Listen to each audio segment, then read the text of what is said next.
Shalom Bapak Ibu Saudara, apa kabar? Saya berharap Bapak Ibu Saudara dalam keadaan baik, sehat dan dalam penyertaan Tuhan. Jumpa lagi dalam renungan harian dan kali ini mengambil tema Ruang Bercakap dengan Allah. Nats kita hari ini diambil dari Ayub 13 ayat yang ketiga. Tetapi aku, kata Ayub, aku hendak berbicara dengan Yang Maha Kuasa.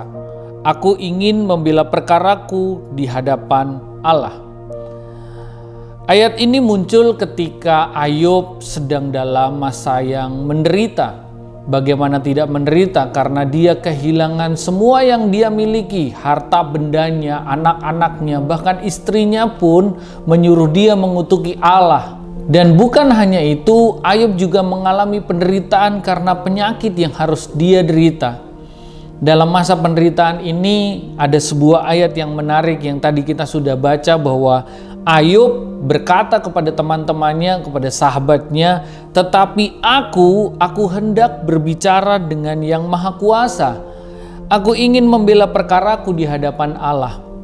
Kita harus belajar bahwa di sini Ayub mencoba mempertahankan bagaimana kepercayaannya dengan Tuhan teruji. Dan lewat ayat ini kita mendapatkan sebuah pengertian bahwa Ayub ternyata memanfaatkan momentum pada masa penderitaannya untuk menggunakannya menjadi sebuah kesempatan kembali bercakap, kembali berbicara dengan Allah.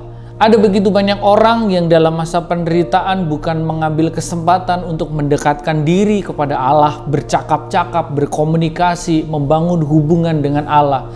Namun dalam masa penderitaan, dia malah bergumul dengan sakit hati, dengan sungut-sungut dan keluh kesah. Bagaimana dengan kita? Ketika kita menghadapi penderitaan, apakah yang kita kerjakan? Apakah kita menjadi orang yang mengeluh, orang yang bersungut-sungut, atau menjadi orang yang membangun kembali hubungan dengan Tuhan, berkomunikasi dengan Tuhan lewat doa kita, lewat pujian kita, lewat penyembahan kita, lewat perenungan kita dengan firman Tuhan. Ayub memberi pelajaran yang sangat penting bahwa di masa-masa sulit, ternyata jangan biarkan masa-masa sulit itu berlalu begitu saja, tetapi manfaatkan momen itu untuk membangun kembali hubungan dengan Allah. Tujuannya apa? Supaya kita mengerti bahwa ternyata dalam masa sulit pun ada rencana Tuhan di sana.